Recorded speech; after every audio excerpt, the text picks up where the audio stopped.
Well, welcome to this edition of Herb of the Month with me, Stephanie Georgiev, your host and instructor for all things botanical medicine. Welcome to all new subscribers and a deep thank you to all of you who are long-term subscribers, those of you who like and share these videos. I am very grateful. Now, for this month's Herb of the Month, we will be exploring an herb that falls into a new terminology of supplements. Nootropic, or supplements that are considered as smart supplements because they boost brain power. However, more than 80 different substances can fall under this broad category and do things such as improve attention, focus, memory, and feelings of well-being. So, for this month's Herb of the Month, we will be exploring a supplement called Bacopa. Now, Bacopa is a perennial creeping herb that grows in damp soils and marshes. And it's mainly because it's native to Southeast Asia.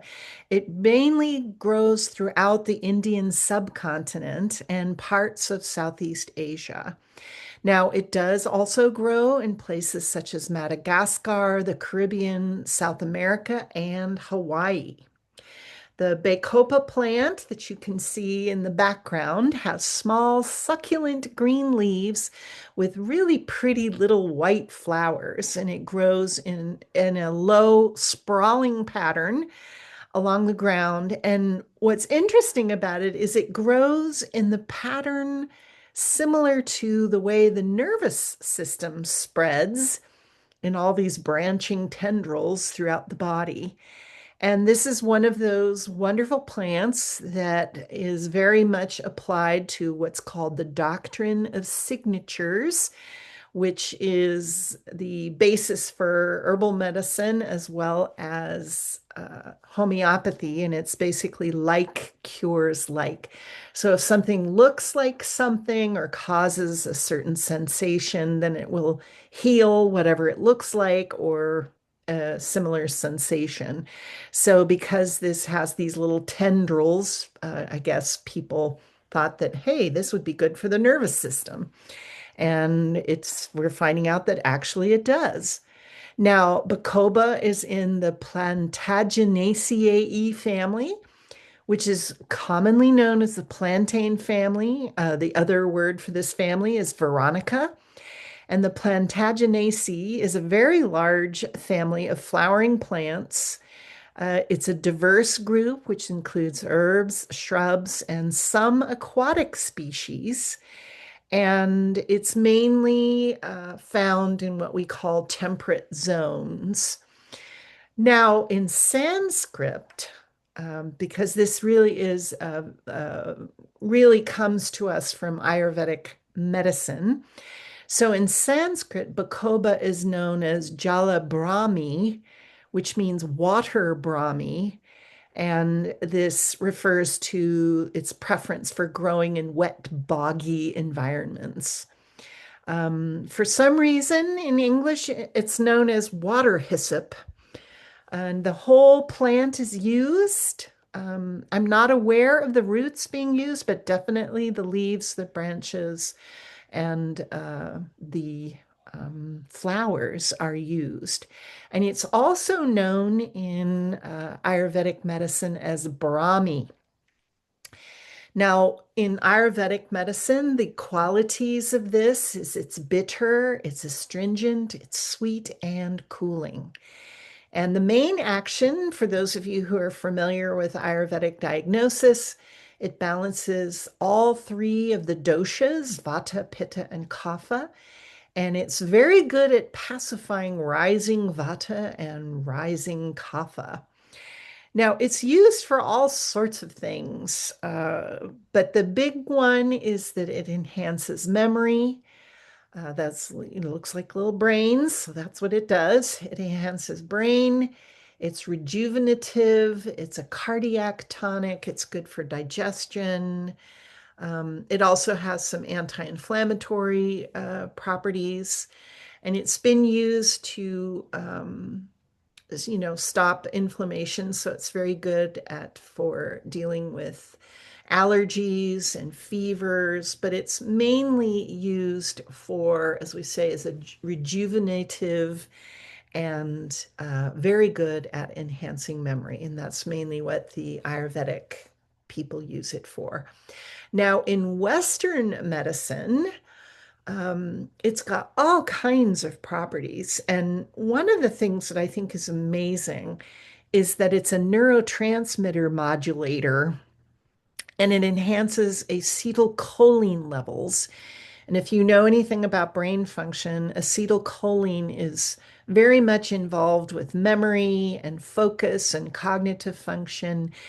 And so we're finding that this is really good for people that are dealing with attention deficit disorder, also Alzheimer's disease, any type of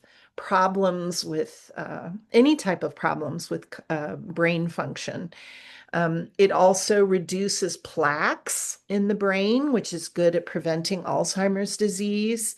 And it also increases serotonin levels in the body. So that's really nice. It also is what we call an anxiolytic, which means it helps relieve anxiety. It's good for relieving depression, mild depression, and anti-inflammatory. So it's a really wonderful all-around herb, which has very much become quite popular because of the whole nootropic uh, focus of both drugs and supplements. Now, there's all kinds of things in Bacopa, and the big one is called the bacosides, and this is a major group of compounds. And they're the ones that really focus on cognitive function, but they have things in there called triterpenoid saponins. And as I said, the bacosides A and B, and these are really important for the cognitive enhancing effects, especially any type of focus. There are alkaloids, which also affect the nervous system. There's a little nicotine in there, butylmic acid, there's flavonoids, phenolic compounds, and some vitamin D for good measure. Now, there's all kinds of ways to take this wonderful supplement. You can take it in capsule form, which is usually the powdered form of the herb in a capsule. You can drink it in tea if you like. You can take it in tincture form. And you can also take it in oil. They make it out of either sesame oil or coconut oil. Basically, it's infused. They'll put the plant in the oil and let it sit there for a couple weeks and then strain out the plant product, and you get this lovely green oil. And it's a wonderful way to get all the benefits of Bacopa along with the massage. So, hey, um, we find that if it's in sesame oil, it's real good for all of the doshas, as we explained in the beginning of this video. And if it's in coconut oil, it's a little bit more cooling than sesame. And it's very good if you have pitta dosha issues. But it's wonderful to, gosh, if you get your in-house massage with Brahmi oil, this will certainly help you sleep. If you have a child who just will not go to bed, you can give them a little bit of a back rub or a foot rub with a little bit of this, and it might help with them. Now, eating this, apparently some cuisines feature this. I have no experience. But according to those in the know, you can eat this fresh as a salad. You can make it into a pesto or stir fry and curry. I couldn't find any recipes, so you'll just have to take my word for it, but I don't have any experience.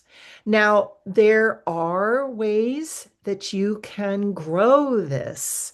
And if you live in a wet, boggy, warm environment, or you have access to a greenhouse that has that kind of environment, apparently it does quite well. And I have a link in the program notes on how to do that.